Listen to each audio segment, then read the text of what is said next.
true for the people that are representing a people or a country. This erasure of information, of course, or a country. This erasure of information, of course, is information genocide. You will not see on the death squads of Ukrainian Nazis that were driving around the streets of Kharkov on commandeered vehicles and were shooting at civilian houses to frighten the populace. Perhaps there are some journalists, just a couple of them will in the Western public, but they will be tied with a tape like they do in Ukraine with marauders, and they will be ostracized if they allow themselves to contradict the official mainstream. They will not inform you about the massive disappearances of people that have been suspected of supporting or being benign towards Russia. We are seeing sadism and cruelty that Ukrainian are expressing towards Russian POWs. It is not even just killings and murders. This is a sacrifice to evil. Because we're talking about the 21st century, of course, when we live, the century that succeeded the terrible era of Nazism with the gas chambers and the mass murders, but everything begins anew.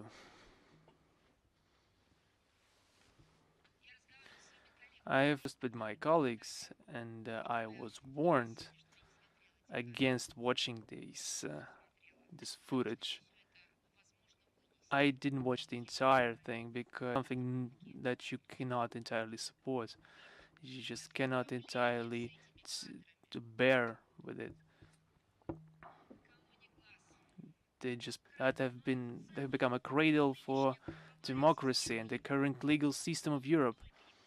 And not only Europe, but the entire world. Who are you defending exactly? Unfortunately, no one sees it, not because there is no information, not because they don't want to see it, because they have chosen the other side, perhaps the other side of history. It's the same thing as they did 8 years ago. They didn't see the war crimes in Donbas. They didn't want to. Of course, they knew it, but they didn't want to see it.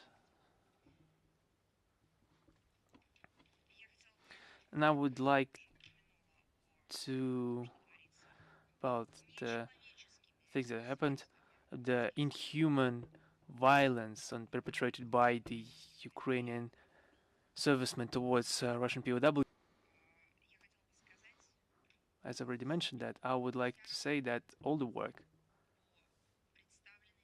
on the information that has been given to us is going on, is collecting this information, and we are acting with precise coordination with our colleagues from the MOD and the investigative committee and the prosecutor's office to direct all this to international organization. Of course, there's no hope in that. We see one-for-one international institutions because of their organization. They are well organized, and the founders of this UN system did a good job to create a truly universal thing out of this organization. Are represented there. The people that are taking key decisions there, unfortunately, those people are discrediting this organization by their inaction and, unfortunately, their political motivation. So, of course, taking into account every possibility diplomacy gives us and our efforts in that external direction, all the people that are complicit in those crimes against Russian POWs, as has been already mentioned by the leadership of our country and by the law enforcement of our country, those people that are tasked with solving those crimes, they also established their position that those people complicit in those crimes will be found and tried. In what form will be decided later, but they will receive their reward. Next, I would like to mention the thing that has been on everyone's. The West has launched another campaign of cancellation, a cancel culture campaign. I would like to say regarding that. We've seen a lot of things in the framework of this campaign. It's not just a righteous anger. This is calculated. Is a thing that is perpetrated professionally to infuriate people. For example, the statements of the Minister of Culture and National Heritage of Mr. Glinsky, who said that Russian culture must disappear from societal space, from popular space. Who are you to say that? The Minister of Culture of Poland. Who are you to say that? Who gave you the right to say that? You will not have enough time in a billion years to study the subject you're talking about. You will not even discover the borders of the Russian culture, and you want to say something like that. How could such people be appointed positions responsible for culture if they allow themselves to speak about other cultures like that? Remember the 30s and the 40s of the 20th century. That's what we are fighting against. Other examples. The National Gallery in London renamed French Impressionists Edgar Degas Russian dancers. They renamed them to Ukrainian dancers. They are no longer West. If in the morning it could be a man, by the evening it could be a woman, and the next day they could change the nationality of a person, especially count that the guy is long dead. They just renamed. They didn't even have to change the passport in this situation. They didn't need to perform a gender transition. They just, and that's why they demolished memorials throughout Europe, so that their children would not ask them, mother, father, parent A, parent B, who is that monument dedicated to, with the star on the red star on his uniform. And they wanted to cancel this culture to forget about history. Tchaikovsky, Shostakovich, and Rachmaninoff are being erased from the concert program in some countries. They have cancelled the performance by the academic ensemble of the Don Cossacks. They are forbidding the publishing of Russian writers and cancelling their books. The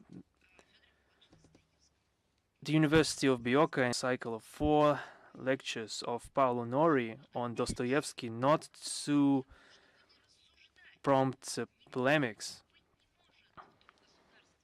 We're talking about that there could be no quarrels in the country described by George Orwell, for example. There's only one truth. But in the next morning after this, they just rejected that decision. But in Genoa, the theater of Govi really cancelled the holding of named after Dostoevsky. What does it look like to you? Dostoevsky wrote an immortal piece of art, a book, for ages, and no one can really cancel it. It will still remain.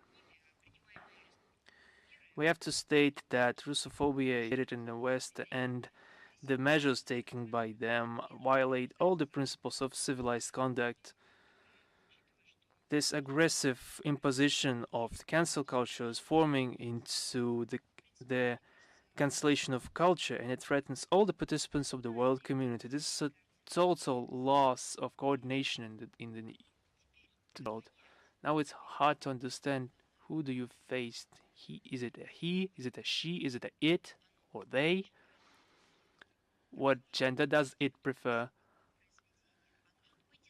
And every published piece of work could change its name in just a speck of a moment. It would be difficult to understand history, for example, because monuments are being destroyed, museums are being closed, and the history is being rewritten in the children's books for school. It is caused by the thing that it just changed all the dates, directions, numbers, geography, everything is being changed. What do you want? What do you ask? You ask, what do you want them to lose all the sensation of reality?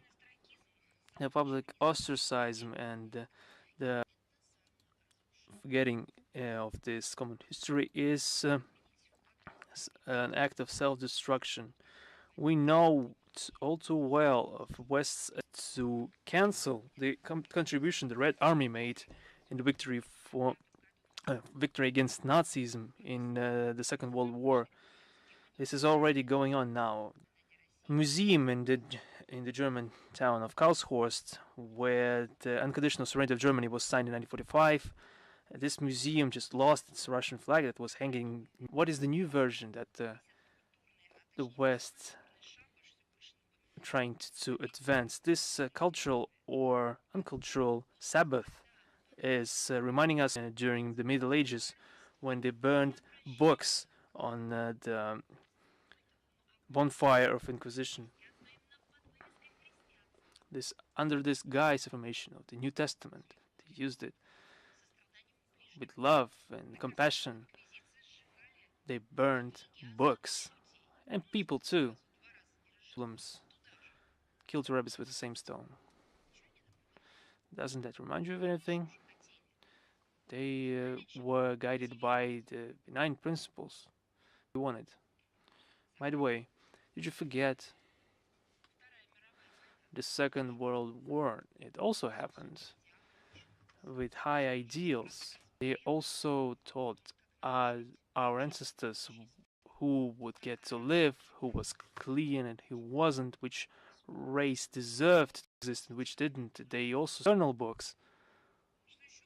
What is more weird that there is a weird analogy with the campaign perpetrated by the Nazis to destroy undesired literature. And Ukraine, this campaign was also going on, and they threw everything to the bonfire. Not only history books, but also political literature. And there was no political literature, in fact. There were hidden mostly historical literature, ethnic, cultural, religious, confessional religion, children's books, and everything related to the ethnic and culture primarily. Even the books, the cooking books, were banned too. Why? Because could not share borscht. There should be only one owner of borscht. There should be just one ethnicity to have it. Instead of having it as a shared dish, allowing every housewife to cook it, compromise. But what they did was xenophobia, was Nazism, extremism in all manifestations. It's exactly the case. Cancel culture, we all too often unfortunately see the phenomenon of erasing one culture from the public field as often happened in European and American history, for the sake of, or just to glorify a different phenomenon. It's not a novelty of today, and I'm saying not today. It means it is not a country. It's a general approach with them.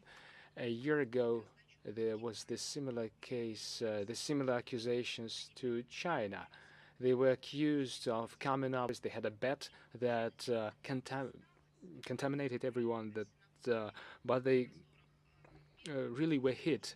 The xenophobia in the United States was trying to cancel other cultures, other countries, the French culture, specifically in the early 2000s, when Paris didn't support Washington in the Iraqi campaign. They even attempted to remove French fries from the use, because French in the title, let alone subtitles and films. It was a similar approach. There wasn't a single talk show where they would receive an accurate remark for their position, which was a principled position. Back then, the French leadership wanted to be independent. They wanted to have a unbiased look and differentiate between truth and lies. I'm talking about a different thing here. Cancel culture exists for more than a decade and even more than a century. For instance, Rome, maybe it's not a direct analogy, nevertheless, in ancient Rome, there was a term in their law, damnatio memoria, which meant if a person died, their memory would be extracted from the public, from the social life. The person would have to be forgotten, not in a natural way. No, instead they made every effort to erase every memory. And maybe the person was not respected, or there was a different reason, but it was a matter of fact that existed for many centuries. Moving on, America erased any mentioning of nationality in their protectorates, while destroying dozens of priceless samples of cultural heritage. Foucault would call this ugly process the cultural imperialism. Societies, whole societies were called subaltern. The researchers of philosophy of colonialism, Antonio Gramsci, Guerra, Spivak, these cultural traits remained invisible for them. Situation was maintained deliberately by the West, the unattainable heights, but of course I'm talking about the recent past. Now the new heights have been attained. The unattainable heights by the ideologists of the Third Reich in the 30s of the 20th century, while removing any mentioning of the contribution of a Jewish scientist and artist in building the spiritual life of Germany. Starting it all from scratch, they were only selecting few while forgetting the others. They kept silence about them as is. This phenomenon, it was of aesthetic nature too. It was rather common, and cultural Iranianization. The promoters, ideologists, and those who implemented the ideology, they did throughout the second half of the 20th century. There was a witch hunt, fight against communism, was used as an excuse to remove all the communistic themes in the United States, called McCarthyism. And now the cancel culture side. Now with regard to the great Russian heritage, there is nothing new here. It is the old sickness of the past. This is something not imagined in our country. For centuries, Russian masters of literature, music, and fine arts gave masterpieces to humanity that became cultural and spiritual beacons, became a part of the global cultural treasury. Russia, in its turn, always valued and promoted works of foreign masters of arts, regardless of the level of religion. In 1812, isn't it symbolic in this sense? Reread War and Peace novel, also astonishing. We presumption that culture should be a separate thing. It is the well of potable that would enable humanity to retain itself. It is a channel of communication between human beings that allow to find dialogue, to find common ground, and to survive. What I want to say is that not everywhere, not in general, this Russophobia allows the whole world. Just to give you a case in point, there are plenty, of course. After the gears of the Russophobic campaign started working, when the ostracism of the Russian things was initiated, we received a lot of letters of support through our embassies. not only messages in the forms of phone calls, messages in general. A vivid example here: our foreign missions and to Italy. We received so much support from the Italians. They expressed their solidarity with our country, with our people. Another set of such messages received by the Russian consulate to Milan. These are tens and rather hundreds of messages to our leadership, to our people, from ordinary Italians, from academic representatives, from business persons, from culture and political activists. Not only do they express their sincere emotions, but they also scrutinize, as opposed to the political establishment that is supposed to scrutinize. To quote you a few, not all Italians are American puppets. I always consider a nation as the fraternal nation, as in 1945 they returned to my father, although Italy by different sides. Nevertheless, I express my solidarity with the Russian people and its authorities, and I disagree with the shameful Russophobic campaign. I will take all effort to make sure that only sanctions against Ukraine, which is controlled by Nazis, have grounds to exist.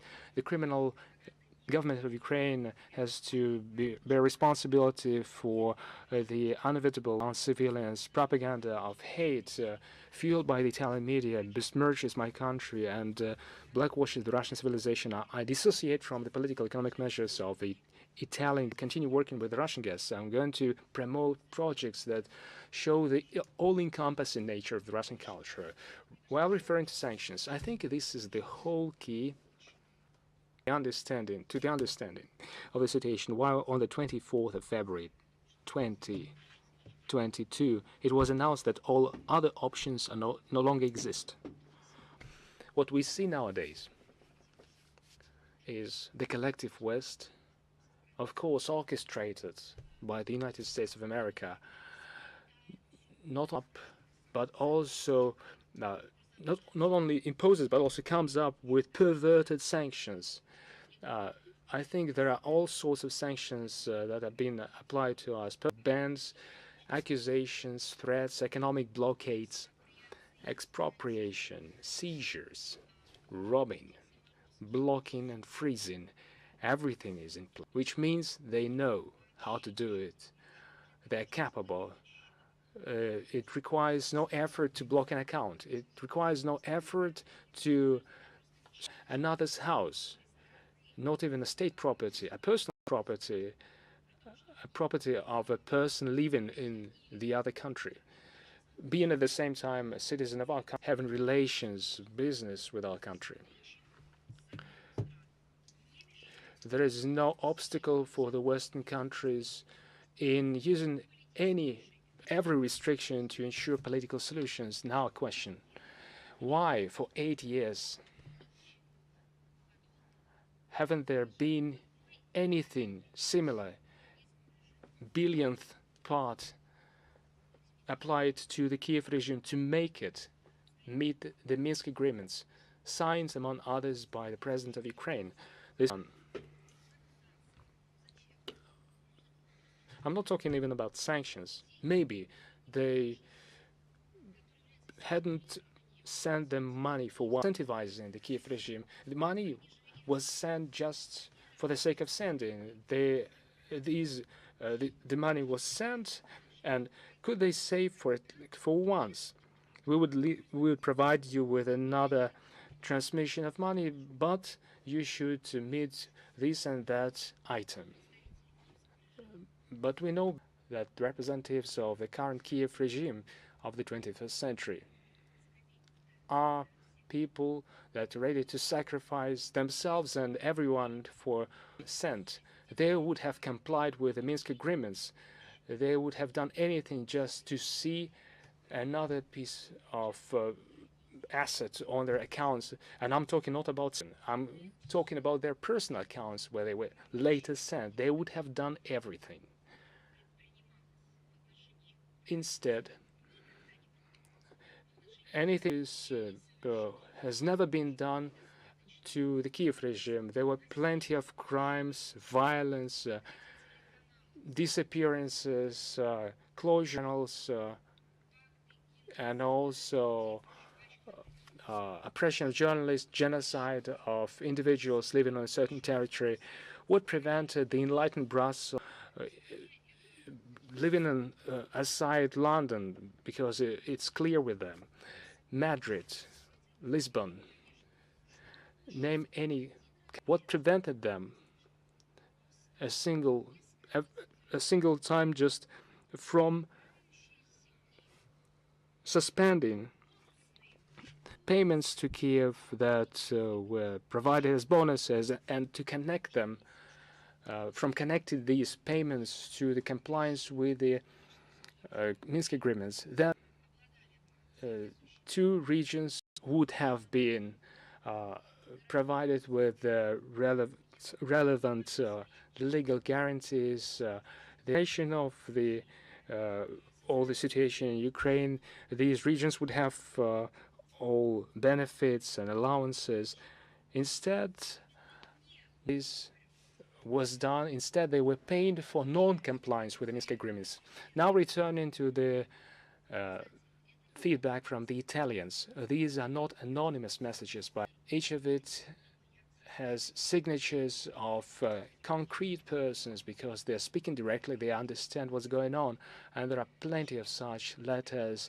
During 20 alone, the Russian embassy to Italy received almost 2,000 letters. I'm not talking about aggressive messages sent by those who are supporting aggressive neo-Nazis in Ukraine. No, I'm talking about normal words of support, words of understanding, at the very least, understanding of the root causes of the crisis. They are open their disagreement with Italian leadership's policy that does not meet the interests of the Italian people. They express their wishes of the earliest victory of Russia and expression pandemic support during humanitarian mission to Apennines, and the most common message: this government doesn't work in my name. And now of the internet is becoming more and more widespread. The use of the hashtag is becoming more and more widespread in the Italian segment, and we are going to share it to the government of Italy, among others. They are speaking so much about Russia. 2020. The pandemic. Italy was being victim to the disease that had no vaccines or medications back then. Did you forget it? Do you remember the way you were supposed to be cancelled? You made a beautiful video. Your creative people, your community activists made a fantastic video clip, 2 minutes long, about Italy. It described Italy as a country that gave great composers, artists, architects, designers, and you addressed the world, asking them, how can you forget and cancel the Italian culture, Italy and the Italian nation? Weren't you worried? Didn't you feel pain? It was done to you back then, that is being done now to people that have been suffering for 8 years and that have been sacrificed now twice. Do you remember 2020? Do you remember the country that supported you? Do you remember the country that decided to provide a helping hand to you? It was Russia. These were the armed forces. Ask yourself, why did we do this? For once, Mr. Di Maio can ask himself a question: why did we do this? We're supposed to accumulate our strength back then, but instead we shared our assistance with you, our know-how, our expertise, our opportunities, and our love we shared. And now you, without representing the true people of Italy, the way themselves, you are now waging the anti-Russian campaign, being at the head of the European community. You do not cancel yourselves. The The comment with the gratitude to the Italians published in the official to Italy, Facebook, Twitter, and Telegrams was supported unprecedentedly with thousands of views, tens of thousands of likes, and thousands of reposts. I'm sure the United States will erase it, but we see and we cherish that Italian people does not allow to be deceived and by the biased and even in the turbulent times makes efforts to retain close ties with Russia, with its culture and history. According to the survey of RAI, 55% of Italians are against sending to Ukraine. 69% believe that Russia a dialogue with Russia must be maintained. Hopefully, Italian and other European Union countries with the will of their own people and be guided by it.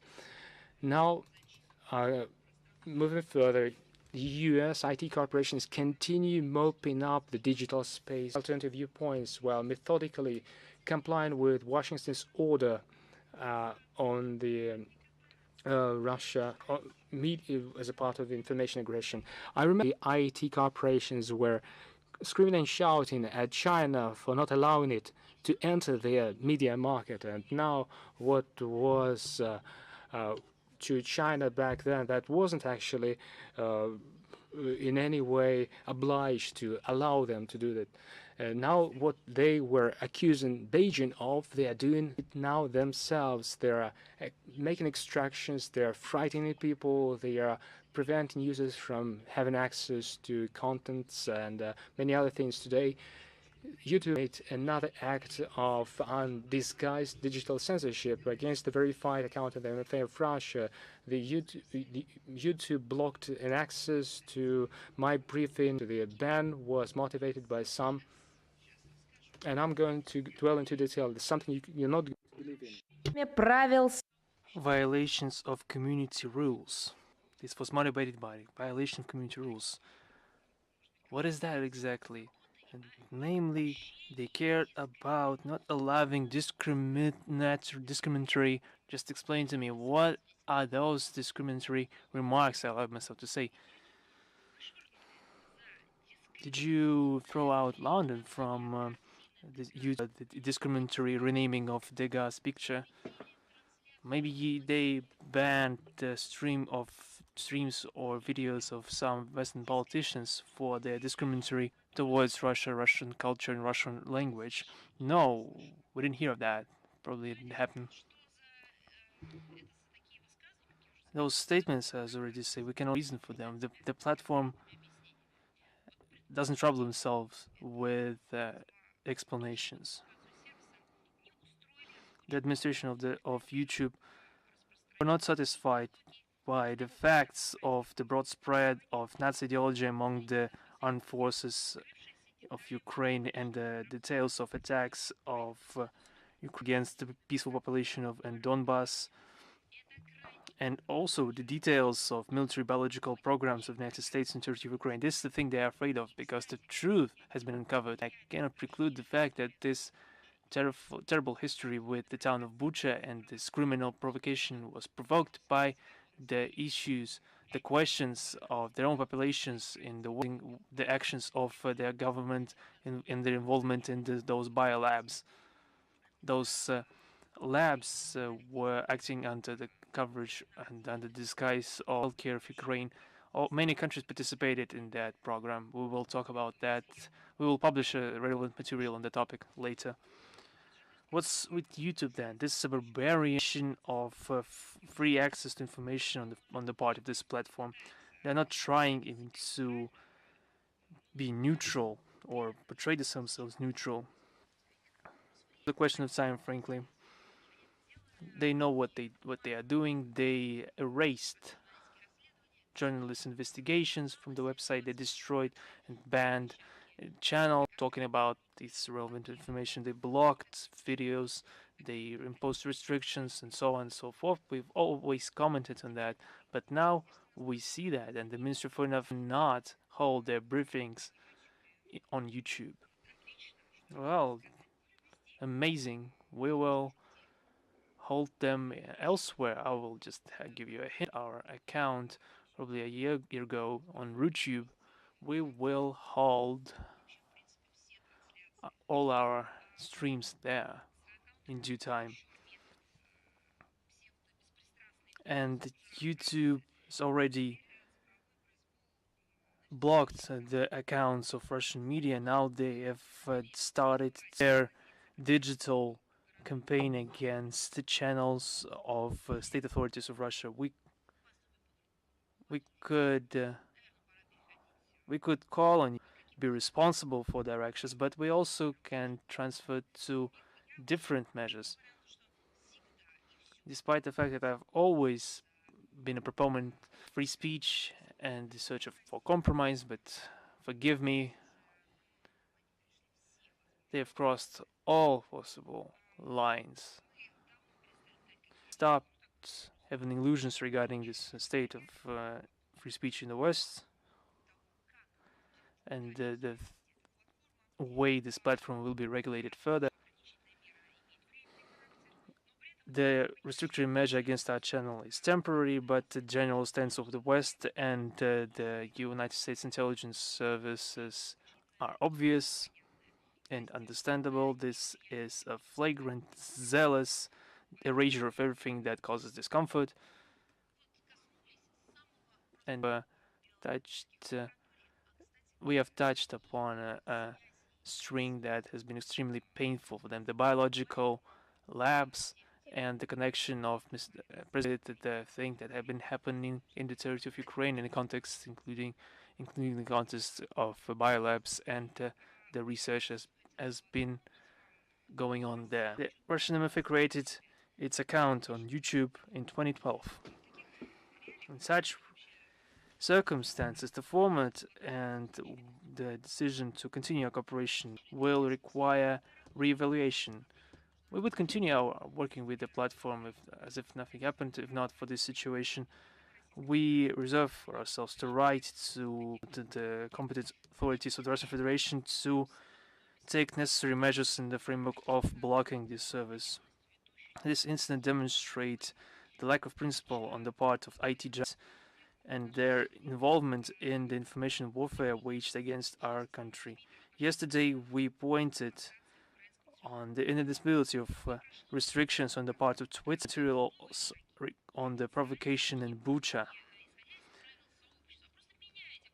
This platform announced new steps to minimize their users to the materials of the state authorities of Russia. Instead, they will refer them to alternatives. The White House, for example. That's where the information is right, for sure.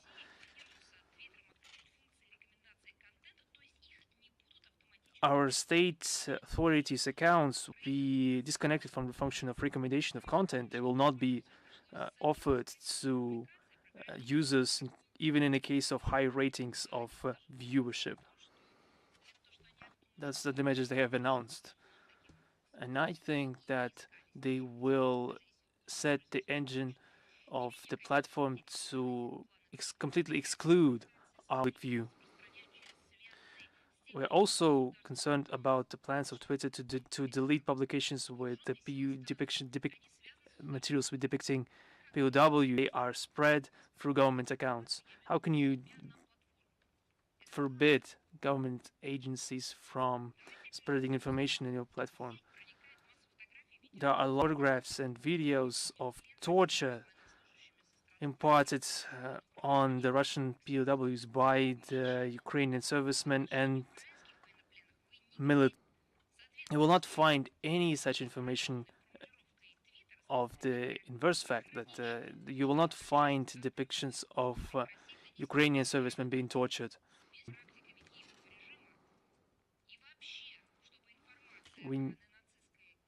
And Twitter wants to shelter the international community from any attempts of Russia to give them the real picture with the inhuman practice of Kiev regime and its neo-Nazi militants. And there's no need to remind you of the Russophobic policy Meta. In this situation, we need alternative and competitive internet service that have an entirely different approach to moderation of content. This topic is especially pertinent now. We are currently live on YouTube. You can find us there. And I think all the state accounts will consider this platform as the main one. They are opening their accounts there. They upload their videos there. Demand for platforms will be converted to concrete program products and will be developed accordingly. I know that this is what is going on right now, but I want it to be accelerated so that it could happen faster. Now on Japan, the official Tokyo continues to increase anti-Russian hysteria in Japanese society and trying to impose on their foreign partners their ideological agenda following the orders from abroad. Impression that this direction has become a priority for Japanese leadership. The current Japanese authorities are destroying the Kiev created positive trends in the development of the mutual cooperation between our countries. They are acting according to the principle that they don't later, and the administration of Mr. Fumio Kishida sacrifices the long-term social economic interests in favor of their political activation, and they're trying to bog down the work of those who will have to repair this relationship afterwards. We are planning to hold effective further countermeasures. Despite the campaign to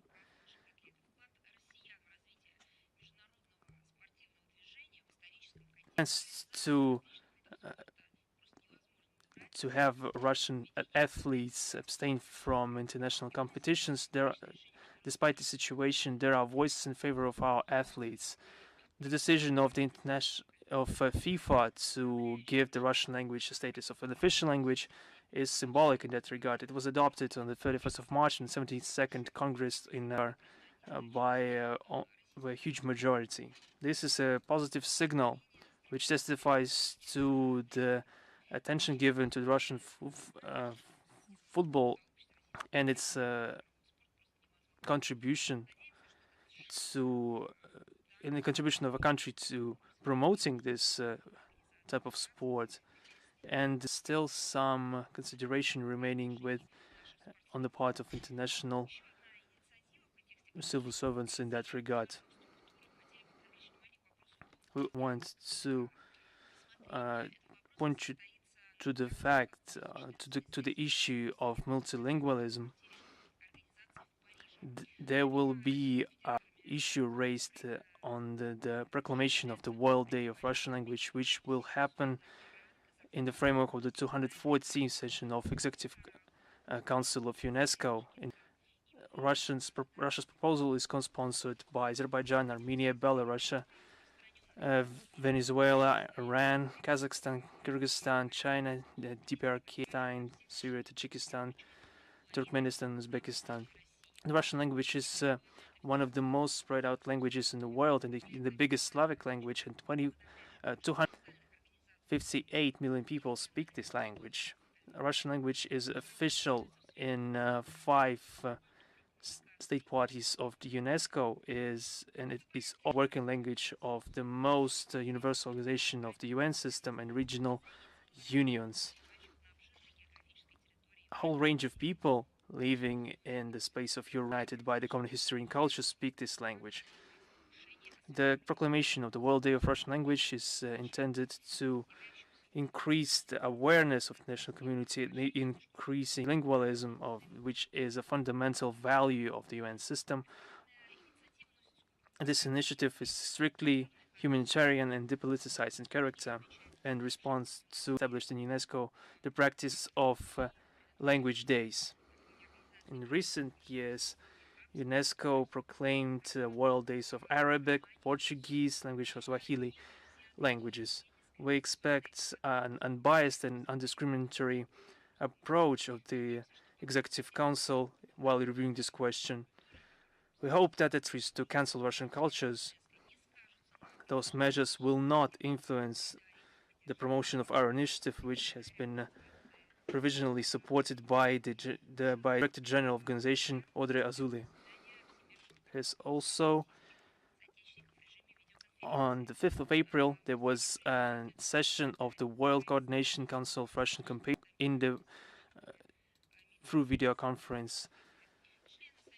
The members of the council pointed out the importance of the creation of internal unity in the circumstance of Russophobia, which has become very pronounced in many countries of the world. There has been a separate attention to the improvement of this World Council. There's been a decision taken of creation of the permanent commission on the questions of preserving historical truth. Another topic in the recent times noticed increased cooperation in Russia-ASEAN direction. Dialogue of countries with ASEAN is dynamically developing in accordance with the Complex Plan of Action 2025, adopted in October last year. And on March 25th and 29th, there have been sessions of primary working authorities of our dialogue at the level of permanent representatives with ASEAN. They were focused on the whole range of questions of strategic part of ASEAN in the areas of politics and security, economy and culture. Also at the agenda is the continuation of the consultations of High Representative of Russia and ASEAN with the issues of security and the dialogue between Russia and ASEAN on questions linked to the holding of and ensuring security of ICT and the organization of ministers of defense. In current circumstances, there is special attention given to cooperation in science and high technology domains that lead to an innovation breakthrough in the economy. In February, we opened the Russia-ASEAN Year of Science and Tech. We also are finishing up a project of our working plan on education. We see the interest of our partners in the implementation of common projects, education, energy, digitalization, medicine, and other sector initiatives on the part, for example, of Myanmar and the Philippines. Our experience in fighting COVID-19 confirmed the importance of reuniting efforts to counter infectious diseases. In March this year in Vladivostok, we held building courses for the ASEAN specialists in epidemiology. There's also been, in January, there's also been a first meeting of ministers of tourism, ASEAN. The resumption of activities in the tourist sphere, which has greatly suffered from the pandemic, is one of our utmost priorities. Plan of 2022-2024 will help cooperation in that regard. In this context, we can't but point out the Singapore's project on using social mutual tourist flow. Russia and ASEAN are intending to continue our dynamic in cooperation and to search for new possibilities and opportunities with a focus on some historical dates. On the 8th of March, we celebrate the 30th anniversary of establishment of diplomatic relations between Russian Federation and the Republic of Tajikistan. Yes, we managed to solve major questions of economic development, cultural, humanitarian communication, and the increase of security in the whole of Central Asia. We are maintaining a really vivid political dialogue. We are holding meetings of the heads of our states in bilateral format, also at the multilateral forum, first of all in the CSTO, the CIS and the SCO. Our countries are rejecting nation on the premises of race, language and religion, and are speaking out against attempts to falsify history and rewrite the outcomes of the Second World War. Similarly, on the 8th of April, we celebrate the 30th anniversary of establishing diplomatic relations between the Russian Federation and Turkmenistan. The relationship Ashgabat started in 2017 has been elevated to a strategic partnership characterized by equality, mutual respect, and careful consideration of each other's interests. They are pillars of trade and economic ties, mutually beneficial cooperation between regions, and also constructive interaction on key international and regional platforms, including the CIS, the Caspian 5, the UN, OSCE, and the Central Asian 5 plus Russia. Our positions on topical international issues are in many ways similar or very similar. And Russia highly appreciates the neutral status, practically maintains peace, security, and stable development in Central Asia and the Caspian region. On the occasion of the 30th anniversary of establishing the diplomatic relationship, activities will take place, including exhibitions, scientific conference, and cultural exchanges. The Russian and Turkmenian foreign ministries will also make their contributions to these celebrations. Also to say that on the 13th of April 1947, we have established diplomatic relations with India, Russia's reliable partner, with whom we have met friendship, mutual trust. Throughout our history, the bilateral ties were characterized by special liking of the people, mutual interests in each other's values, readiness to respect and take into consideration each other's interests. Today's Russia-India cooperation reached a qualitatively new level of special and privileged strategic partnership, comprehensive cooperation, mutual support in the international arena, extension of the humanitarian dimension, including fighting against the COVID-19 pandemic. Intense political contacts are a distinctive feature of the Russia-India annual meetings and high-level contacts. On the 6th of December 2021, New Delhi hosted another summit during which the Russian president and the Indian Prime Minister held a discussion on bilateral cooperation and also on the outstanding global and regional issues. On the 1st of April, Minister Lavrov visited New Delhi, where he had substantial talks with his country by the Prime Minister of India. A couple more words about historical topics that pertain, in my opinion, to by autumn 1943, the 18th Army was blocked in the Crimea of 5,000 German and 7 Romanian divisions of about 200,000 people and 3,500 215 tanks and assault guns and about 150 aircraft. While holding the Crimea, the adversary posed a threat to the rear units of the Soviet forces on the right bank of Ukraine, while on their own Balkan strategic flank and sea communications from straits to ports on the Black Sea western coast and up the Danube. In order to liberate the Crimea from the invaders, offensive was carried out from the 8th of April to the 12th of April 1944. It was carried out by the 4th Ukrainian Front by the Army General Tolbukhin and the Independent Coastal Army led by Army General, cooperation with Black Sea Fleet Admiral Oktyabrsky and Azov Military Flotilla Rear Admiral Gorshkov. The operation was coordinated by the Chief of the General Staff of the Soviet Armed Forces, Marshal. Vice morning of the 8th of April 1944, 5 days after the artillery barrage, the units of the 51st Army of the 4th Ukrainian Front struck from their base to the southern bank of the Bay, and 2 days after they breached the enemy's defenses, reaching the German flank at Perikop. At the same time, the 2nd Guards Army liberated Armyansk during April. Jaboria, Simferopol, Feodosia, Bakhchisarai, Alusht, and Yalta were liberated on the 15th and 16th of April. The Soviet forces approached Sevastopol. On the 7th of May, supported by the entire air fleet of the front, attacked through the enemy defenses and took hold of Sapunrich. On the 9th of May, Sevastopol was liberated. The remains of Germany's 17th Army pursued by the 19th Tank to Cape Chersonese, where they were defeated ultimately. The victory in the Crimea returned an important economic region.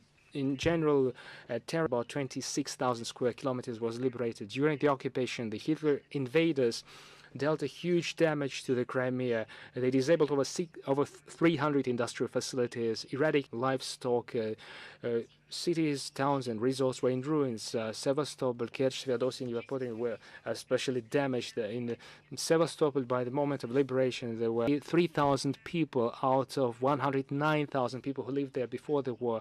Only 6% of housing survived. To honor the liberation of Sevastopol in Moscow, on the 10th of May 1940, artillery pieces saluted with 24 salvos. As a follow-up of the Crimean operation, 160 units were named honorarily at Eupatoria, Kiev, Sevastopol, Sevastopol, Simferopol, Feodosia, and Yalta. To mark the merit of the defenders of Sevastopol, the decree of the Presidium of the Supreme Soviet of the USSR dated 22nd of December 1942 introduced the medal for the defense to 39,000 people. The title of Hero City was given to Sevastopol and Kerch. Odessa was occupied by the German and Romanian from 1941 to April 1944. The city was under occupation 907 days and nights. Throughout this period, 82,000 people died, 7,000 people were forced labor in Germany. In the end of March 1944, the forces of the Third Ukrainian Front, led by Army General Malinovsky, carried out the Bereznigov operation, crossing the southern Bug, and launched a determined offensive in the general direction of Nikolaev and Odessa. The operation in total had 470,000 people, about 13,000 artillery pieces and mortars, 435 tanks and self-propelled artillery guns, 436 aircraft. The offensive was supported by the 17th Air Army as well as by the ships of the Black Sea Fleet, led by the Admiral Oktyabrskyi. The troops of the 30th were confronted by the supplemented forces of the 6th German and 3rd Romanian Army of the Army Group A. They had over 350,000 people, over 3,000 artillery, 160 tanks and assault guns, 550 warplanes. The Soviet troops liberating the city received a considerable support from guerrillas and members of organizations, blowing up 27 military trains, destroyed 248 vehicles, and saved about 20,000 Soviet citizens from being driven to Germany. As a result of it, forces dealt a heavy blow to the enemy that lost over 27,000 people as casualties and over 11,000 as prisoners, 952 artillery pieces, 453 tanks and assault guns, food and munition depots. Several days before leaving the city, the Germans started mining buildings, plants, and the power station. However, they had no time to explode all the preparations. The biggest damage was dealt to moorings and port structures. Many historical buildings were destroyed. A railway station was full of trains with machine tools, equipment, and metal structures they couldn't send to the Reich on time. On the 10th of April 1944, Odessa was liberated. The Soviet flag was raised above the. They started repairing almost immediately. During the occupation of Odessa, many buildings, many factories were destroyed. Over 2,000 buildings were exploded to burn down. The seaport, hospitals, polyclinics were destroyed. During 907 days of the occupation, the population of Odessa reduced considerably. Out of 604,000 people living in the city before the war, a little more than 50% remained. This victory with 324 artillery pieces saluted with 24 salvos. To mark the merit of the defenders of Odessa, the decree of the Presidium of the Supreme Soviet of the USSR dated the 20th, 1942, introduced the medal for the defense of Odessa that was awarded to 30,000 people. 27 units with the highest achievements in liberating the city were honorarily named after Odessa. Shown during the fights for the city was given as a grant to award the title of a hero of the Soviet Union to 14 persons. 2 people were given orders and medals of the USSR. On the 1st of May, the decree of the Supreme Commander-in-Chief proclaimed Odessa as the hero city. On the 8th of May 1965, the decree of the Presidium of the Supreme Soviet of the USSR as an award for the outstanding merit of the country, courage, and heroism of the city shown in the fight in German Nazi invaders, gave the Order of Lenin, a Golden Star Medal to Odessa. Annually on the 11th of April, the International Day of Liberation of the Nazi concentration camps is observed. This Memorial Day was established in honor of the prisoners of the Buchenwald camp, one of the biggest concentration camps on the territory of the Third Reich. In total, the Buchenwald camp saw over approximately 250,000 prisoners from all the countries in the USSR. 56,000 people died as martyrs, among them 8,500 Soviet inmates. The prisoners were held in inhuman conditions, including at underground military facilities. They were subjected to horrific medical experimentation. Despite everything, the Buchenwald camp had several underground resistance groups, biggest and the strongest among them being the Soviet group.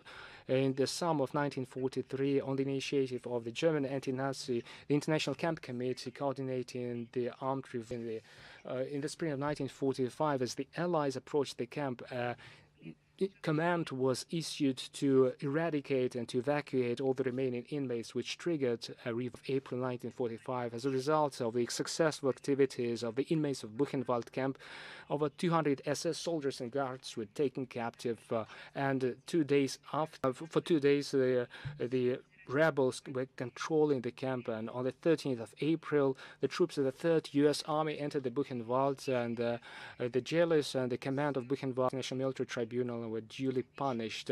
Now returning to the modern history, yesterday, the Contemporary History Museum in Russia, led by Russia's Historic Society, MGIMO, and Russia My History Historical Park Association, as well as TASS and Vodnia News Agency, initiated a free-of-charge exhibition dubbed NATO, the Chronicle of Cruelty, based on documentaries from agencies, artifacts, and documents from the collections of museums related to the Cold War period. The exhibition will be working until the 24th of April. We will provide a briefings description. The exposition is dedicated to the anniversary of the establishment of the alliance, which was on the 4th of April 1949, and also dedicated of the Cold War until today, related to the military activities of the North Atlantic Treaty Alliance. The exhibition contains 9 sections talking about the plans of the United States and their allies to attack the USSR, the end of World War II, local conflicts of the late 20th and early 21st century, including bombardments of Yugoslavia in 1999, wars in Iraq, Afghanistan in the 2000s, and also conflict, modern developments on the territory of Ukraine, which resulted in Ukraine cooperating with NATO. We invite everyone who still believes the words of the Secretary General of NATO, Jens, that NATO is a defensive alliance. We recommend that you familiarize yourself with this exhibition to see the documentary evidence of this so-called defense. And now, before we, I would like to sensitize you to a statement made by the coordinating headquarters on Ukrainian response in Ukraine. It is a horrible report that was brought to the public notice today. The thing is,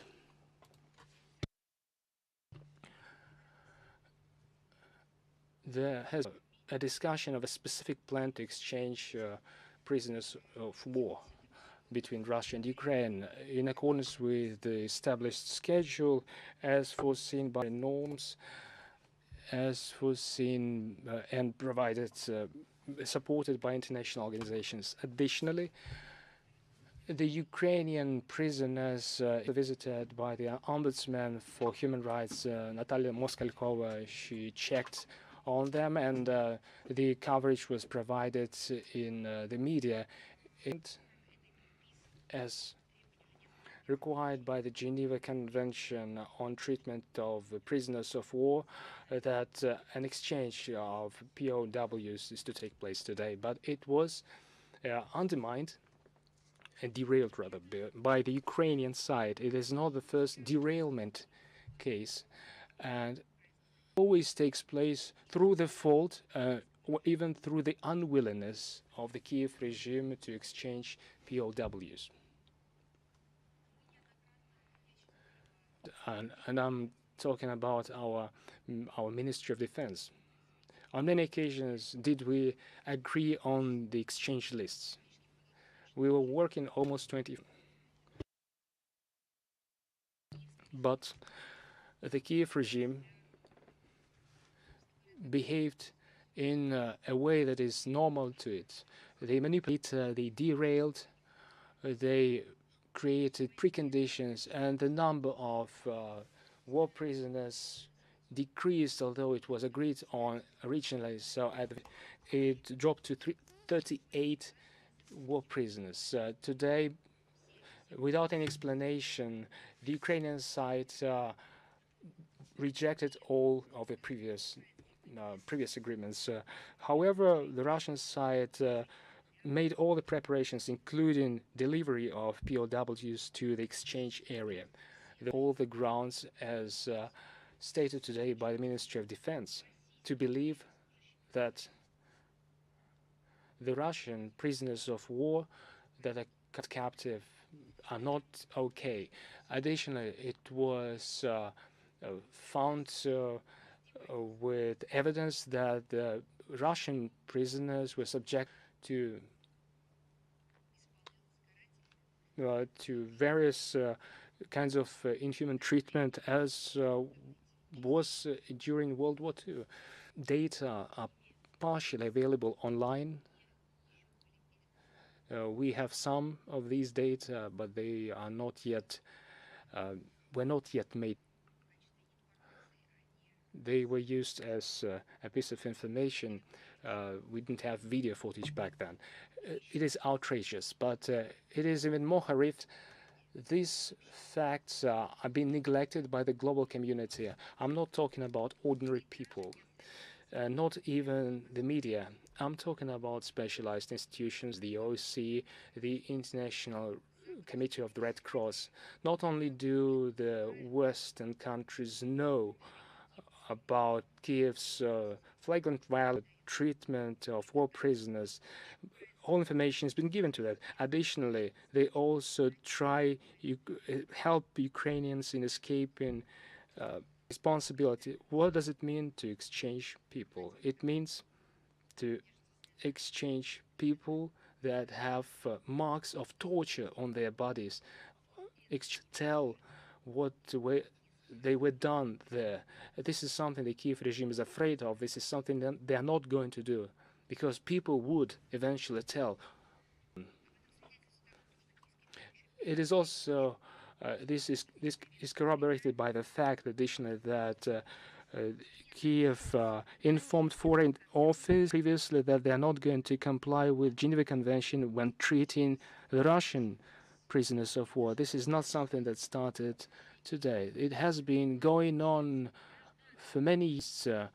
Rebels against militia, against civilians, against the elderly, against children. They were burned down. They were their rituals with ritual symbols burnt on them.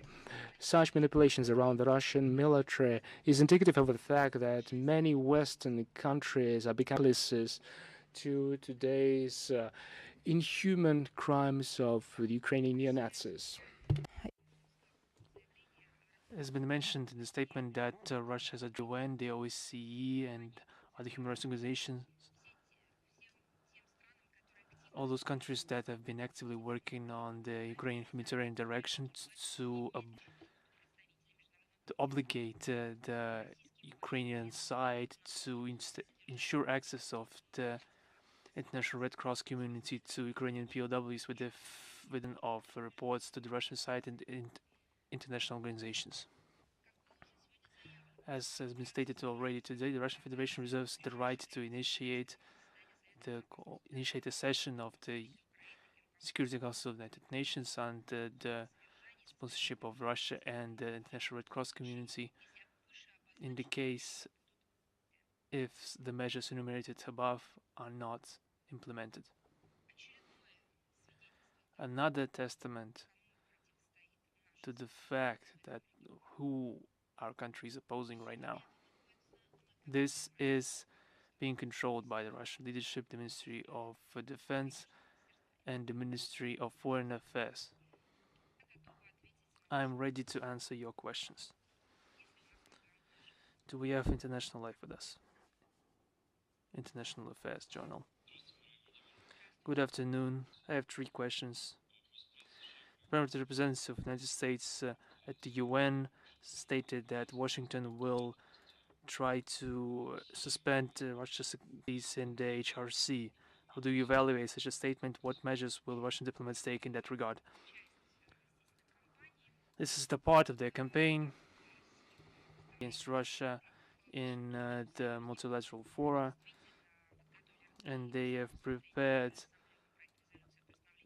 a project which will be deposited to the General Assembly of UN, and they expect the decision on this document on the 7th of April to implement their idea, United States will have to find support among the 2/3 of the total number of those present in the hall and the delegations. This is part of the Western mentality. The problem, it needn't be solved or discussed. It should be just erased of any mention of this issue, of this problem. There is no talk of any negotiations. They do everything. They use it in their own midst in a slightly other way, but still. And I hope that the current representing the UN, Mrs. Thomas Greenfield, knows that, remembers that the states left or withdrew from the HRC, citing the criticism against the organizational structure of this body. Who among the HRC allowed them Washington questions regarding the situation in Afghanistan, where civilians were always constantly being killed in country for almost 20 years. Today is the anniversary. For all those years of NATO's presence in Afghanistan, the United States presence in Afghanistan, they didn't really fight the spread of drugs, but on the contrary, they didn't help the situation where the NARC was prospering. The United States just closed the door and just withdrew from HRC, and they left it. Of how it is going on. Now they want to cancel Russia in the HRC. This is a method of influencing our country for own policy, internal, external policy, including in the area of human rights, which is inconsistent with Western standards. They name themselves as an ideal of democracy and human rights.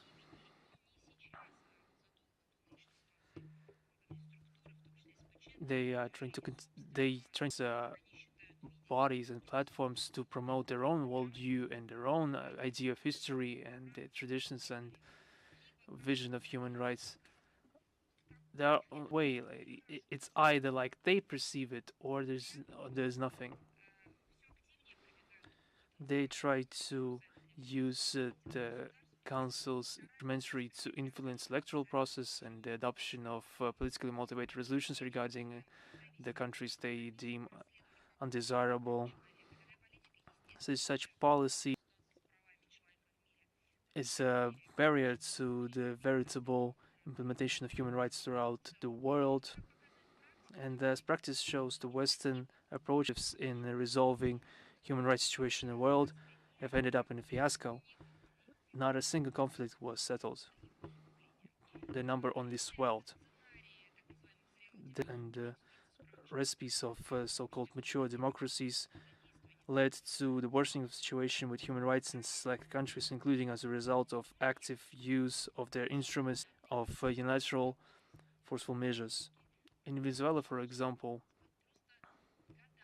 for years, on all international fora, erased from participation from some international bodies, but then the pandemic came. That was the possibility for the West. This ideal model democracy had a possibility to prove themselves and help with vaccines and food and show their model democracy. But on the contrary, they only strengthened the sanctions regime and was caused by the pandemic were compounded by those external measures, and they were hoping that for the Venezuelan people and establish a Western-style democracy, but it didn't happen.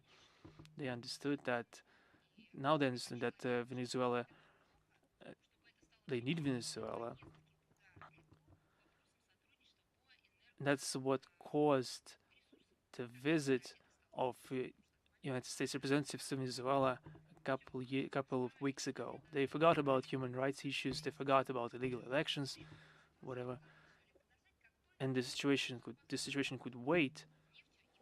when they smelled big profits and oil, they can understand and accept the fact that the policy of human rights neocolonialism has failed, and they cannot anymore establish unilateral rules in the human rights sector of the UN.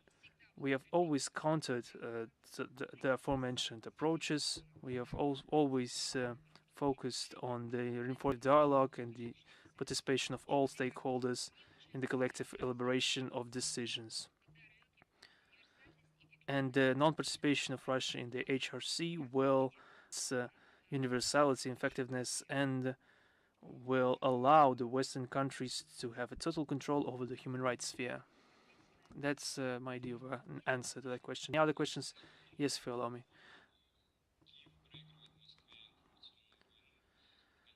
Kiev loses information war against Russia in the Southeast Asia. It's on Monday by the Ukraine's ambassador in Australia, Mr. Miroshnichenko. How would you comment on that? I would think it's a weird statement. The Southeast Asian countries have expressed a desire to get the idea of the situation by themselves without the participation of Ukrainian, and they use information materials to understand the reasons that caused Russia to begin the special military operation in Ukraine. Most of the countries know the price of the information flows from Ukraine and the West. They know of such pressure that could be inflicted, and they yield to this political pressure. Didn't tempt themselves with some sort of promises on the part of the West for their rejection of. They've been through this in recent times in historical context. They know what principle is.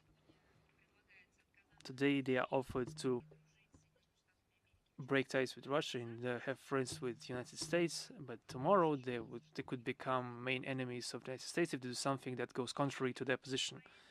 Their countries are supporting international law and the balance of interest and the multipolarity, regional partnership, equal rights, and non-interference in the affairs on the part of extra-regional parties. Despite this global Russophobic hysteria, our partners to continue further cooperation and continue dialogue on the whole range of practical questions which I mentioned today. My last question: what could you say about the reaction which has been going on in Vietnam regarding the publications in select Ukrainian media which are offending the Ho Chi Minh? He's been compared to Pol Pot and accused of hundreds of thousands of civilian deaths. I think this is a twisting of history. This has now come to Vietnam, which has gone through the fight for independence and has achieved socio-economic successes. Regarding Ho Chi Minh, he is the leader of National Liberation Movement and the founder of the Vietnam Communist Party, the first president of the Democratic Republic of He. On numerous occasions, he visited the USSR, and he was inspired by the example of that country. And in current times, he is enjoying on the part of his compatriots, and his authority as a historical figure is undoubtful. This is a national hero of Vietnam, the person who is accepted by different participants of society of a select country. He was accepted as national hero, basically, and the key other things to do than to try to get into that history. That's another manifestation of the Nazi ideology, which the Kiev regime is contaminated with. They are trying to twist the history of other countries left and right. If you have no other questions, Russia Today, please. Good afternoon. I have several questions. The first one: considering the massive exodus of Russian diplomats from European countries, does Moscow consider the closure of European embassies in Russia as a response measure. Russian ambassadors be recalled from the EU countries. The anti-Russian campaign in the EU is going beyond limits. It is deplorable that they have chosen the diplomat hunt as another lever of pressure against Russia. They create the problems that they will face, solve them. The hypocrisy flagrant.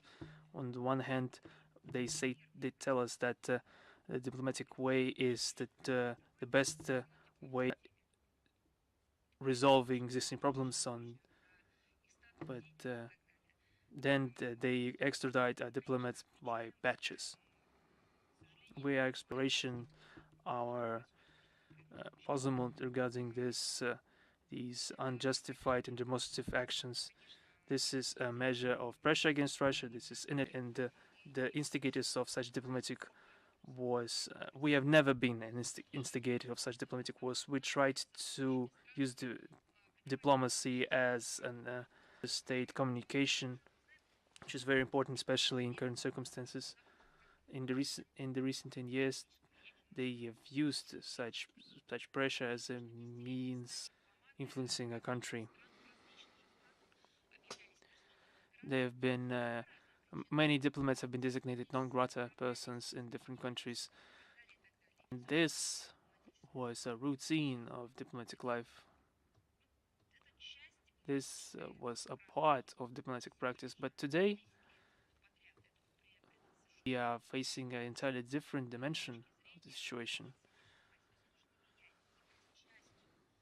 This is not part of the tradition of diplomacy. This new invention of our modern times, when they are demonstratively taking aggressive steps regarding some country using this extraditing diplomats. This is used not to calibrate relations with that country, but to demonstrate and use this opportunity as of this aggressive influence against that country. We consider diplomacy as interstate communications, which is especially important right now. We will respond accordingly. The principle of mutuality in international relations is not. We will, based on our own interests and the contribution of this or that country in creating this anti-Russian hysteria, appropriate measures. But we are not talking about the closure of European embassies in Moscow. Thank you very much. My second question has been the fact that the United States are introducing sanctions against the family members of the Ministry of Foreign Affairs of the Russian Federation, Sergei Lavrov. How would you comment on that?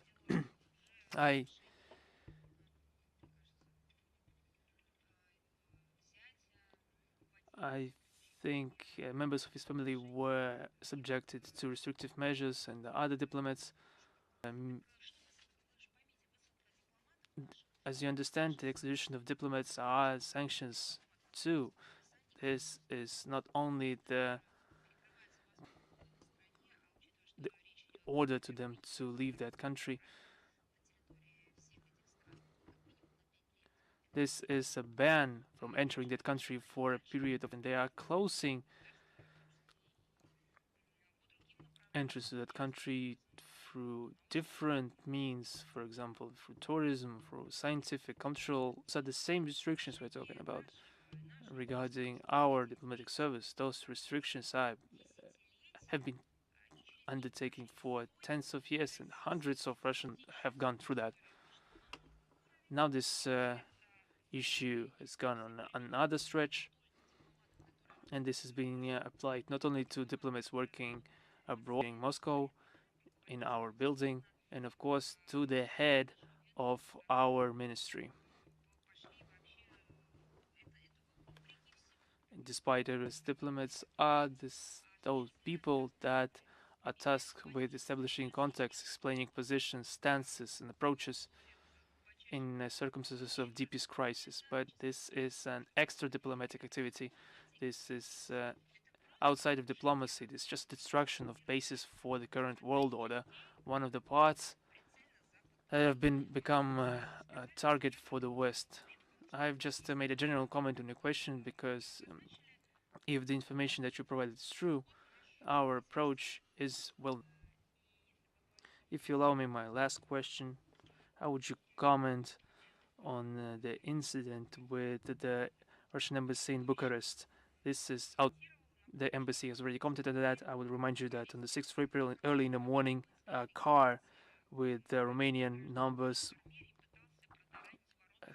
was broken through the wall of the gendarmerie and tried to ram the gates of the Russian embassy, and the car burned down, and the driver died. And this, according to provisional information, citizen of Romania was behind the wheel. According to information, the person behind the wheel was under some sort of criminal investigation. He was not, a law-abiding citizen. The heads of the embassy contacted Romanian authorities regarding the investigation. It's not really an incident; it's a crime because it threatened the of Russian foreign missions, and the local citizen died. We also have to bear in mind that, considering all the circumstances, that mission or to any other aspects that might exist, but there is a zealous campaign on a daily basis. Crazy campaign is being waged through the media. It has been going on for not a day, not a month, for over years, really, and people are losing their sanity. By way of reminder with regard to this incident, in accordance with the Vienna Convention of 1961, the country of state is to take all appropriate steps to protect the premises of the mission against any intrusion or damage. We're looking forward to the Romanian authorities with their international obligations, and we're looking forward to the end of the investigation and their outcomes. Do we have Reita with us? Maria Vladimirovna, good afternoon. We would like to comment on the following. Last week, the UK imposed sanctions to Russian media organizations controlling Russia Today and Sputnik. There were also sanctions against their editor and heads. In her message, Foreign Secretary of the UK said that the Ukraine is based on a torrent of lies. How can you comment on this statement by the British authority and this decision? What I can say is that they really know what the lies is, and we have published plenty of documents. Hardly is there an investigation in the UK that would end with an outcome when it concerns Russia and accusations of our country. When we are talking about, I think it is a frequent formulation used by British officials. One thing I can say, it's a pity you show your interest in the oppression of the Russian media in the UK, as if we had not voiced this topic on a weekly basis for the last 5 years. I don't think there was a month where we would not mention the oppression of the Russian-speaking media in the US, in the UK states, in the EU. Various manifestations had these oppressions, penalties without being biased. I'm talking about the UK, or in terms of the delivery of information without any evidence provided whatsoever, and also including non-journalists, non-admittance of Russian journalists to British media events, non-admittance of Russian media experts to the freedom of speech and media events held under the aegis of various agencies, the foreign ministry being one of them, separate list in order for you to see that it isn't a new topic. It didn't come up today. The UK has been out in Russia from its media space for many years, let alone the discriminatory campaign conducted against Russian media professionals, journalists, press workers, media representatives. It did not start today. Over the recent weeks, certain specific measures were taken to prevent channels from broadcasting in the UK, and just sanctions list were amended by adding certain media representatives. You must be aware of the fact that sanctions against Russian journalists, I'm talking about the EU, and the UK back then was a EU member, they were imposed long before it. Now these personal sanctions, they prevented other media from working. Media affiliated to the media outlet led by persons on whom the EU imposed sanctions. I'm talking about Dmitry Kiselov specifically. He was on the sanction list. Oppressed, they were arrested, interrogated, for the only reason being this person is under sanctions. For these reasons, stopping broadcasting campaigns were carried out against them, and the same was true for Margarita Simonyan. And I congratulate her, by the way, on her. Reuters is currently asking about you, and I'm explaining to them they should have been doing this before that, as you under the sanctions for a long time. A war was declared really from Europe and the collective West. There's nothing new here. The only achievement of Liz Truss, if you refer to her as Foreign Secretary, is that the media working here are facing reciprocal, mirror-like measures. They are facing now, and they will face. Thank you so much. You haven't answered my question. Do you want me to send all the information related to the Russian media in the UK? Yes, of course. Thank you.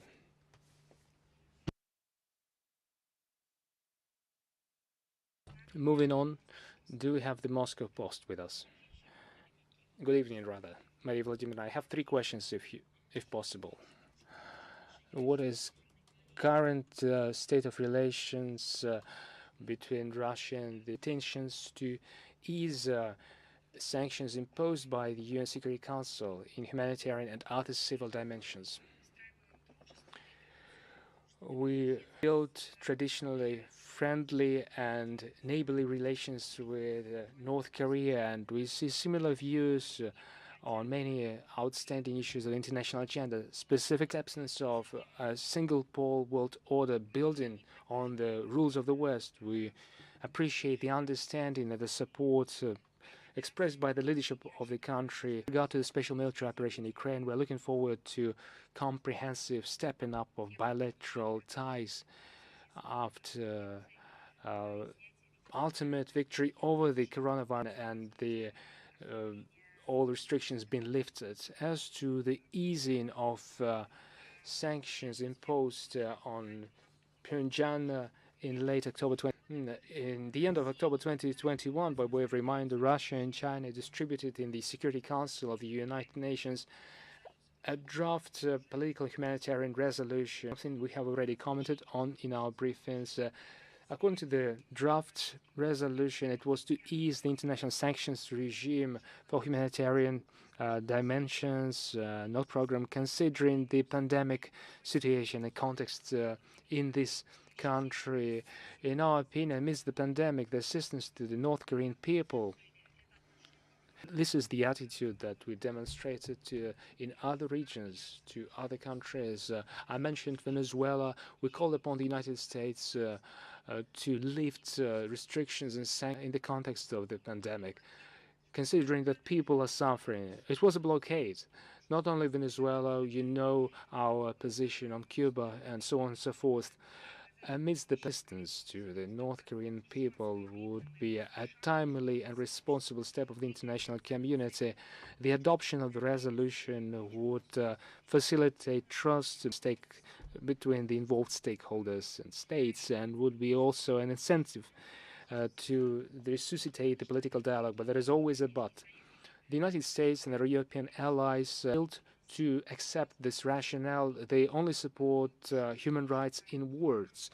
They, in fact, insisting on the failed policy of sanctions and pressure on North Korea without offering any constructive ideas in response. We believe that this behavior of Washington, which rather poor declaration of videos of the DPR kind USA, dated 12th of June 2018, is the main reason for the lack of progress in the Korean settlement. You mentioned you have questions. Yes, my second question is as follows. Can we expect Russia and the United States and the West to continue cooperation regarding the missile program DPRK? We hope we can cooperate with all the involved stakeholders, including the United States and the Western counterparts. We are not going to be guided by individual countries asking us to help them, but we are going to be driven by our national interests, which are to systemically ensure security issues in Northeastern Asia. My next question is about Iran. Let's assume the administration of Biden finalizes Iran negotiations with a new agreement. Can we guarantee that the change of administration in Washington 2024 would not result in another cancellation of the JCPOA? Russian position on the Ukrainian nuclear deal and relations to Washington after it became known about biolaboratories in the country's neighbor. You have a lot of questions here in one. In this very question, you have many sub-questions. I would like to take them for my consideration.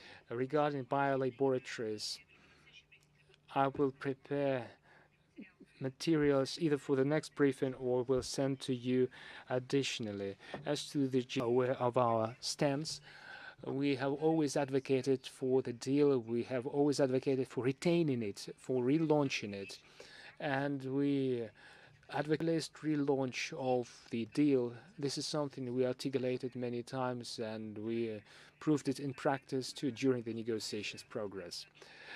You mentioned 2020 to another cancellation of the JCPOA. Who knows what the position of Washington this night might be, tomorrow might be, or in an hour. And Venezuela 3 times now.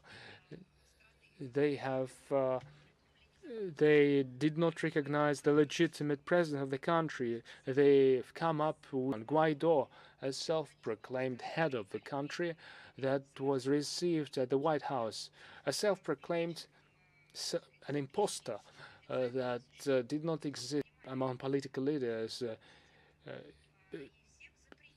The spouse of the president was received, and Washington prohibited from communicating with the legitimate government of Venezuela. Everything changed overnight when they simply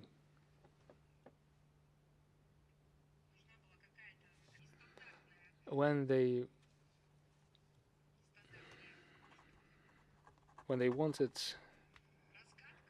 an unusual approach to the issue of energy resources. Overnight, they forgot everything: human rights, legitimacy, illegitimacy. They forgot altogether.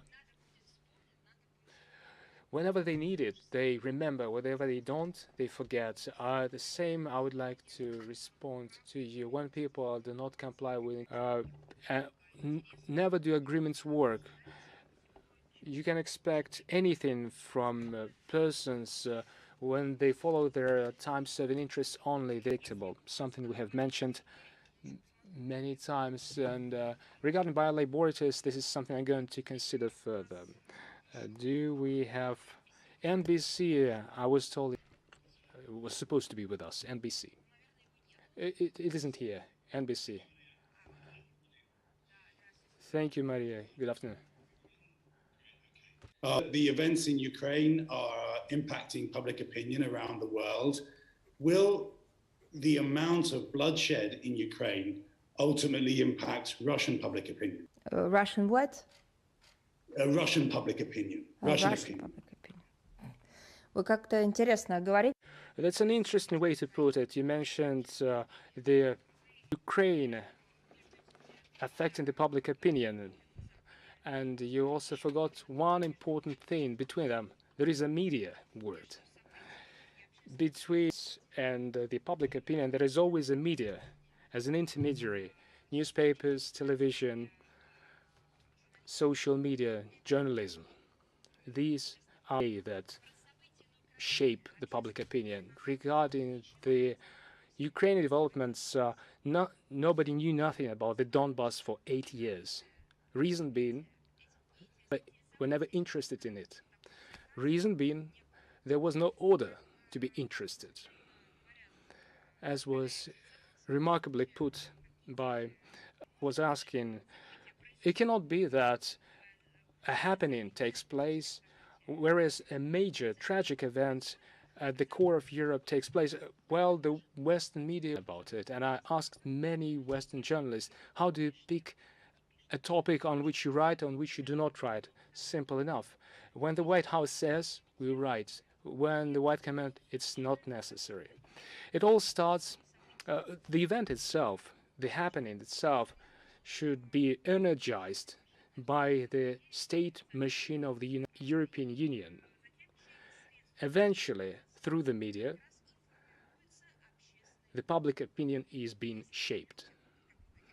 You say, when we're just showing footage to people, photos without captures, you will not shape the public opinion because you will require facts to this. But you clearly said opinion was shaped because people were imposed a scenario and the way they should perceive this footage. The world has great deception today. This is something I have covered. I understand that the briefing is long, but I hope you have heard my words. The deception is as follows. There were no casualties. Armed forces were there. The evidence is the interview of town mayor given media. He smiled, he was optimistic. He was completely focused on normalizing the context. He didn't. Secondly, people staying in the town when the Russian forces were there never mentioned about killings, any illegal activities against civilians. There was cellular coverage available. Everyone had mobile phones. There was internet available. There was always a chance for them to get communications. Nobody posted anything through social media. Zero publications, either there or in other countries. Everything transferred the armed forces of Ukraine entered the town.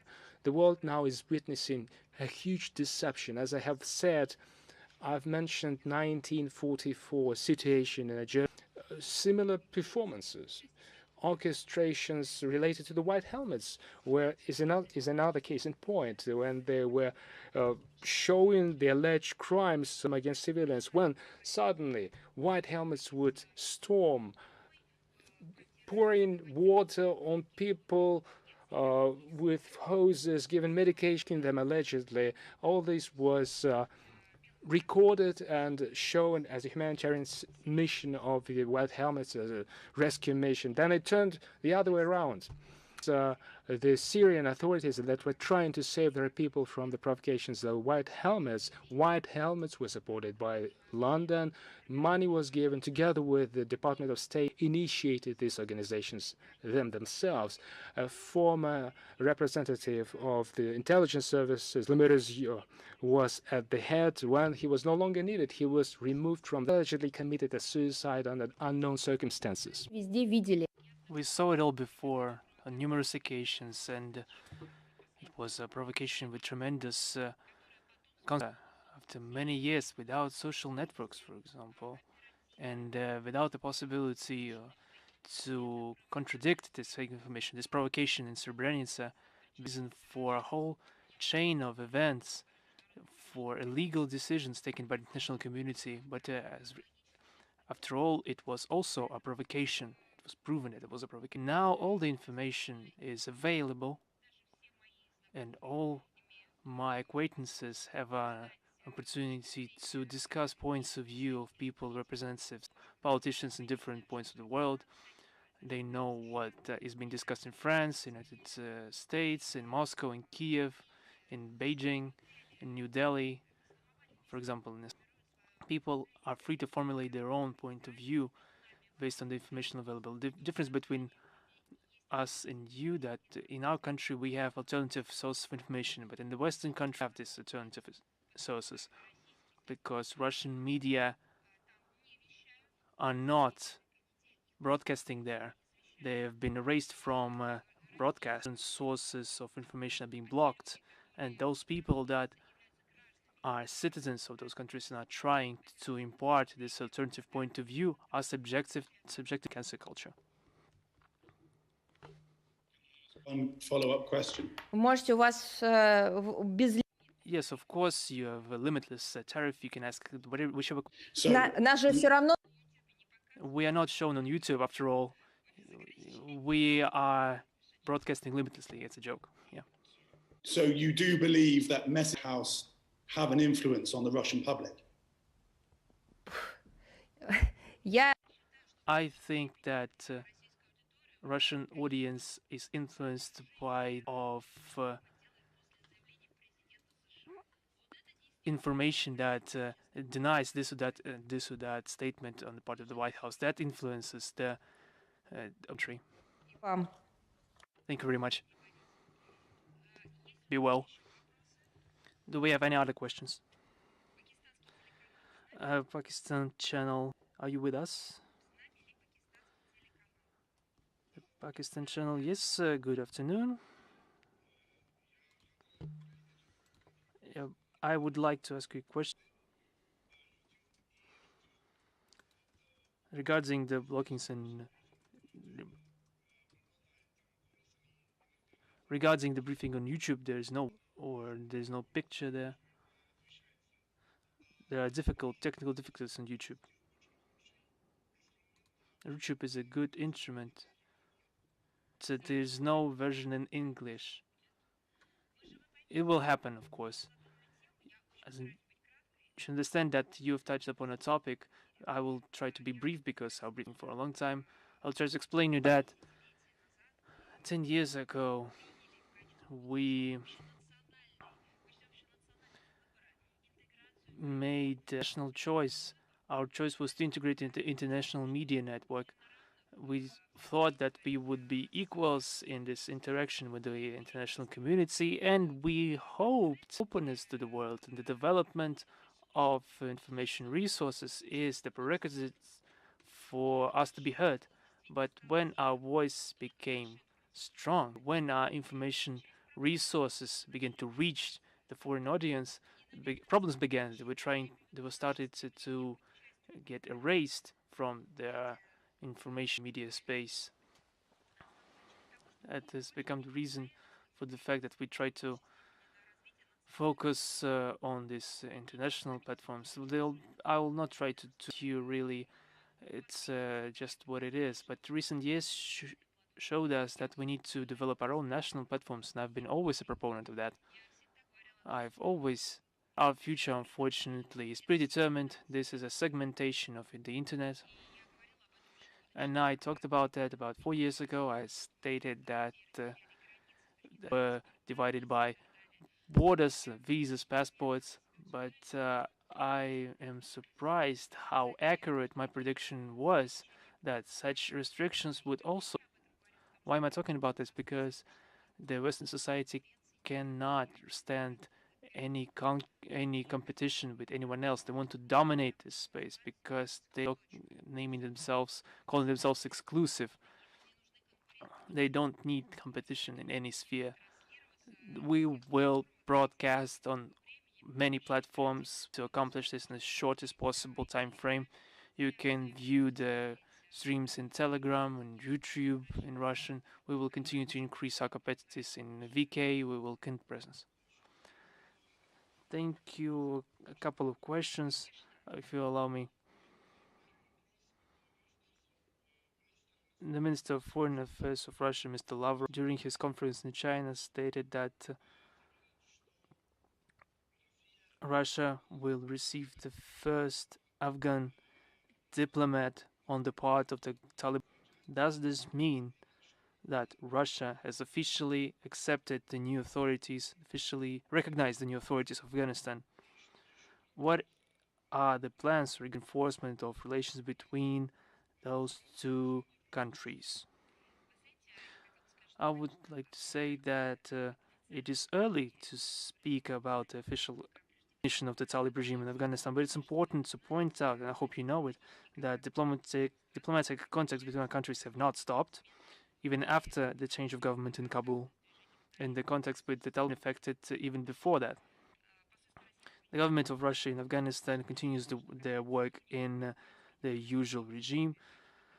As for the Afghan diplomatic mission in Moscow, they have been appointed by the former authorities in February this year. The first Afghan diplomat sent by the Taliban government arrived. He received accreditation on the part of the MFA of Russia, and he informed and the MFA of Afghanistan informed us about the appointment of temporary chargé d'affaires in the affairs of Afghanistan in Moscow. On the sixth day, the MFA of Russia directed a note to the embassy of Afghanistan regarding the official recognition of the status of Mr. Nasir Garwal, who is the representative of Afghanistan, as the affair of Afghanistan in Moscow. My second question: in Pakistan, the political situation is there was a decision to disband the National Assembly out of order. It means that the authorities in the nearest future. Is Russia ready to establish links with the new leadership of the country? I would like to point your attention to the corresponding commentary that has been published 4th of April at our official website. I will not read it in its entirety because it's available on our website, but in answering your question, I would like to point your attention to the fact that in regards, we see another attempt of United States interference in the internal affairs of a sovereign state in their politically motivated. As you know your country, you know the entire region, you know what I'm talking about. The Pakistan Prime Minister was pressured. He was requested strongly to cancel his trip to Moscow. This person was asked, and when those demands were rejected, the United States decided to punish the guilty of sorts Imran Khan, and the members of his party suddenly changed seats and joined the opposition, and the parliaments produced a motion regarding the lack of trust in the head of the government. Said that the plot against him was inspired and financed from abroad.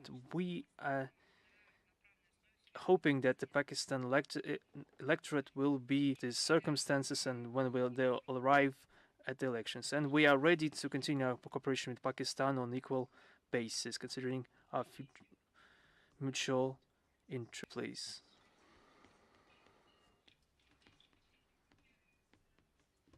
Does Moscow take any measures in recent times? We have witnessed that Western countries were trying to liquidate Russian culture and cancel Russian culture from Europe. How does Moscow what does Moscow think about those such measures? I've already mentioned that in today's briefing. We will respond accordingly to all measures taken against us. We will answer to, but it would be destructive to answer those destructive measures against us. We think that the study of the cultural heritage, part of our lives that enriches a person and leads him to new heights of his personal development, and becomes an intrinsic part of and appreciation of cultures and histories of any given country with its rise and falls. In this respect to cultures of other main traits of our people and our country, where there are different cultures and different points of view, different different opinions. We've been through many historical events, many dramatic events when we were attacked constantly. For example, Napoleonic or Kaiser Germany, in any type of attack. We're not only talking about the 20th century, when there wasn't even Germany, it's called disparate lands. We are, however, capable of forgiving and see the error of our ways, of somebody else's ways. And the most important thing I would like to say, which is very important, it's my personal opinion, myself to express my personal opinion. Our special trait as a people, in our culture, in our character, we have discussed for persecution. We cannot stand by any persecution. That's what form. We never resort to persecution, even if a person is not correct. There is no possible recourse for persecution in our idea. Any type of name given for that persecution is not accepted. The cancel culture is another form of persecution. This has become basically a hallmark of Western actions. Basically, once someone does something wrong, they just press a button and this persecution commences.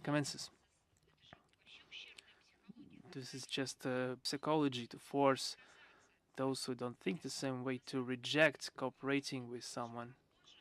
This looks very much like have been stated in the New Testament, because this is a psychology of betrayal, to reject someone or something that you were loyal to until recently. This persecution is a betrayal, basically. I can talk a lot about that, but because the topic is very interesting, goes through the entire cultural code of the world. Do we have with us the compatriot journal of Slovakia? Good afternoon. I have two questions. The first question: our compatriots are worrying about the terms of their documents, and situations only worsening because there is no transport connection to Moscow. And for example, if you were to exchange your to renew your passport in Bratislava, for example, they would schedule you for May and promise you the completion of your application in half a year. Can there be any measures taken to guarantee the exchange of foreign passports which are scheduled to expire in 2023? Could they be extended away? The measures taken by some unfriendly countries, members of the EU, on the decreasing of Russian diplomatic have negatively influenced the availability of state services on the on the foreign passports in Russian consulates to do our utmost to document Russian citizens and provide them with foreign passports, but in our current circumstance, they have no guarantee for that. We cannot really provide any guarantees on the operative level because, as you see, with the quantity of it makes it very difficult to continue this normal operations. We recommend those whose passports are close to expiry to try to apply in advance and try to review the possibility of exchanging those documents in the territorial bodies of the Russian Ministry at the place of residence in the Russian Federation. They could just try to contact the relevant authorities in that regard, actively try to react on those issues. And my second question is my personal question to you. The situation around Russia can't but worry our compatriots, and many citizens of the EU countries address us with question but we can't stay silent, but it would be dangerous to speak too much.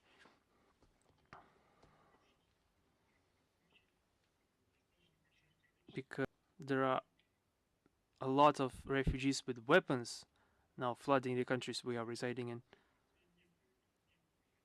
And the true information from Russia is not through to the EU. How do you think of the position which could be formulated as the following?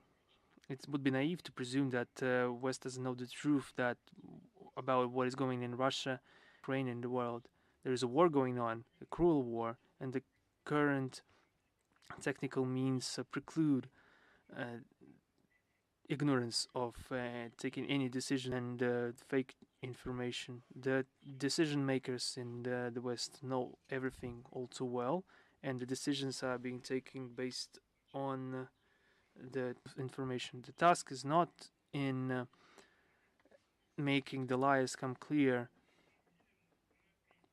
This would be a losing strategy because they are lying, knowing the truth, for example, about Bucha, and they are lying to achieve their goals. It would be naive to presume that the West leads information war without knowing truth. They are just. It would be naive to think that they are just mistaking. We are trying to for now, but what is the main task? The West is deliberately lying and twisting reality. And if you talk about community, the situation varies. Someone has been recruited to those. Could be mistaken based on based on they have received. Just take your neighboring country, the Czech Republic. When the Russian-speaking segment of the internet has been blocked, it's impossible to see your view. In some places, an appeal to Russian-speaking media is banned under law, is penalized by fine. Global wide community, there are really compassionate, sympathizing individuals. They have family ties, and this explains it. People that fell victim to propaganda. There are people who are outside of the agenda. There are as many opinions as there are people. Thank you so much. If you have no left, are there any other questions? Then I'm bidding you farewell and see you next time. Take care.